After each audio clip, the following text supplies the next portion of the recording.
మెట్ట నర్సయ్య గౌడ్ గారు, యువతలో వస్తున్న అసంతృప్తిని, పేపర్ లీక్లు, నిరుద్యోగ సమస్యలు మీ పార్టీ కేవలం రాజకీయ లబ్ధి కోసం వాడుకుంటున్నటువంటి విమర్శలు అయితే ఉన్నాయి, ఏం చెప్తారు మిట్ట నర్సయ్య గౌడ్ గారు? వాయిస్ క్లియర్ ఉందా? వాయిస్ క్లియర్గా ఉంది, ప్లీజ్ వినిపిస్తుంది, చెప్పండి.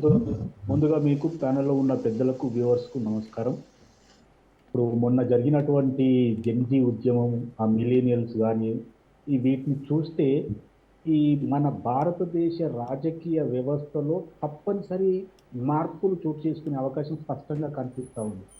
ఎందుకంటే మార్పుకు అంగీకరించినటువంటి పురాతన సనాతన అని చెప్పుకునే పార్టీలో మొట్టమొదటిసారి వీరికి భయపడి జంకి బొంకి రాజీనామా చేసే పరిస్థితి కనిపించింది. ఇంకొక ముఖ్యమైన విషయం మీ దృష్టికి తెచ్చేది ఏంటంటే, జెన్జీ ఉద్యమం ఎంత దూరం వెళ్ళిందంటే, బీహార్లో నితిన్ నవీన్ రాజీనామా చేసినటువంటి నియోజకవర్గంలో ఆయన ఉన్నాడు కదా, సురాజ్ పార్టీ చీఫ్, ఆయన గెలిచిండు చాలా రోజులు. అంటే దీని అర్థం ఏంటంటే, భారతీయ జనతా పార్టీ ఈ కొత్తగా వస్తున్నటువంటి జెన్జీ కానీ, మిలియనియల్స్ కానీ, లేకపోతే జనరేషన్ ఎక్స్ కానీ, జనరేషన్ ఆల్ఫా కానీ, జనరేషన్ బీటా కానీ, వీళ్ళందరికీ సంబంధించినటువంటి ఆలోచనలను పసిగట్టి దానికి అనుకూలంగా మార్పు చెందే దాంట్లో వెనుకబడిపోయింది భారతీయ జనతా పార్టీ. ఎందుకు వెనుకబడ్డదంటే, వీళ్ళని వెనుకకు గుంజేవాళ్ళు ఆర్ఎస్ఎస్ వాళ్ళు. ఎందుకంటే వాళ్ళు ఒక సెటప్ మైండ్ తోటి ఉంటారు. నేను ఇదే చేయాలి, మేము ఇదే చేయాలి, మీరు ఇట్లనే పోవాలనే ఒక సెటప్లో ఉన్నారు. కాబట్టే మొన్న దెబ్బ తిన్నారు. ఆ దెబ్బ మీద దెబ్బ నితిన్ నవీన్ నియోజకవర్గం కూడా ఓడిపోవడం జరిగింది. బట్ నేను ఏమంటున్నా అంటే, భారతీయ జనతా పార్టీ అయినా, కాంగ్రెస్ పార్టీ అయినా, ఇతర పార్టీలైనా ఇప్పుడు ఒక మార్పు చేసుకోక తప్పనిసరి పరిస్థితి. యువత యొక్క ఆకాంక్షలకు అనుగుణంగా తన మేనిఫెస్టో, తన ఆలోచన విధానాన్ని కానీ అన్ని పార్టీలు ఖచ్చితంగా మార్పు చేసుకోవాలి. దాంట్లో కాంగ్రెస్ పార్టీ ముందున్నది. మా ముఖ్యమంత్రి గారు 21 సంవత్సరాలకే వయసు తగ్గించి పోటీ చేసే అవకాశం ఇస్తామని కూడా చేరారు. ఎందుకంటే మేమే కాదండి, ఎవరైనా చెయ్యక తప్పనిసరి పరిస్థితి. వాళ్ళు చెప్తా ఉన్నారు 21 సంవత్సరాలకి ఎస్పీలు వీళ్ళంతా కాగా ఎందుకు చేయకూడదు అనేది ఒక ఆలోచన వచ్చింది. రెండో విషయం ఏంటంటే, ఈ జెన్జీ ఉద్యమంలో కీలకంగా దీప్కే, సరే అది సెటైరికల్గా స్టార్ట్ అయినా, ఏం స్టార్ట్ అయినా, ఒక్క విషయం అయితే స్పష్టంగా అర్థమైన విషయం ఏంటంటే, భారతీయ జనతా పార్టీ ప్రభుత్వం మీద, అంటే ప్రభుత్వానికి ఏదైనటువంటి నరేంద్ర మోడీ గారి మీద అసంతృప్తితో ఉన్నది వాస్తవం. ఇప్పటికీ కూడా బీజేపీ వాళ్ళు మభ్యపెట్టాలనే చూస్తూ ఉన్నారు మోడీతో సహా. మోడీ సెషన్ జరుగుతున్నప్పుడు మీ ప్రకటన పార్లమెంటులో చేయాలి, మీరు చేయరు. ఏదో మామూలు వాళ్ళు కనుక రీల్స్ మీమ్స్ చేసినట్టు ఓటు వదులుతారు.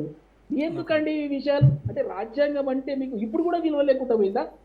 సెషన్లో ఉండగా, పార్లమెంటు నడుస్తుండగా మీరు దాంట్లో ఎందుకు చేయరు? అంటే రాజ్యాంగం కాంగ్రెస్ పారిపోయారు. మరి ఒక్క నాన్న నువ్వు మాట్లాడినప్పుడు నేను విన్నా. నేను ఏమంటున్నానంటే, ఇప్పటికీ కూడా ఆర్ఎస్ఎస్ నుంచి వచ్చినటువంటి మోడీ గారి మనసు కానీ, మనస్తత్వం కానీ, పరిపాలన విధానం కానీ మారుతుంది అని నేనైతే అనుకోవడం లేదు. కాబట్టి వారినే మార్చక తప్పనిసరి పరిస్థితి. ఈరోజు జెన్జీలు అంటే 1997 నుండి 2012 లోపల పుట్టినటువంటి ఈ జెన్జీలు, వీరికి మిలీనియల్స్ అంటే 81 నుండి 97 వరకు ఉన్న వాళ్ళు, తర్వాత 2010 నుండి 24 వరకు ఉన్న ఈ ఆల్ఫా, వీళ్ళంతా కలిసి ఏం చేయబోతా ఉన్నారు అంటే, నరేంద్ర మోడీ గవర్నమెంట్ను మార్చబోతా ఉన్నారు అనేది స్పష్టమైన సంకేతం. నర్సయ్య గౌడ్ గారు, ఎట్ ద సేమ్ టైమ్ ఇక్కడ మీ ప్రభుత్వాన్ని కూడా జెన్జీ ప్రశ్నిస్తుంది. మిట్ట నర్సయ్య గౌడ్ గారు, తెలంగాణ యువత ఉద్యోగ నియామకాల జాప్యం పైన ప్రశ్నిస్తుంది జెన్జీ.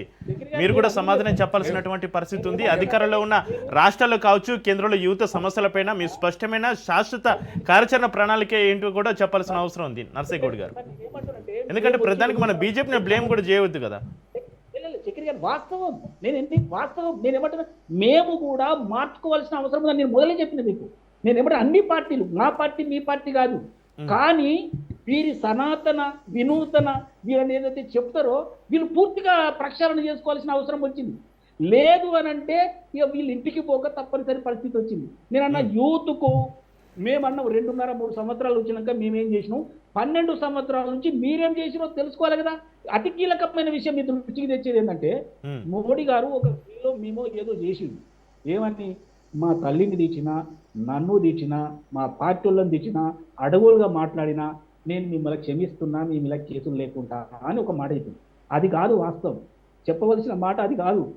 నేను మిమ్మల్ని లాఠీ చార్జ్ చేసిన, మిమ్మల్ని రకరకాల కేసులలో పెట్టిన, తలకాయలు బలగొట్టిన, అమ్మాయిలను పడవి పాటల మీద కొట్టిన, వాళ్ళ చింపించిన, కాబట్టి నన్ను క్షమించమని చెప్పాలి. సురేష్ గారు మళ్ళీ అవకాశం ఇస్తాను మీకు, మళ్ళీ అవకాశం ఇస్తాను. నేను అంటే అన్న ఒకసారి క్షమించాలన్నా అన్న క్షమించాలి.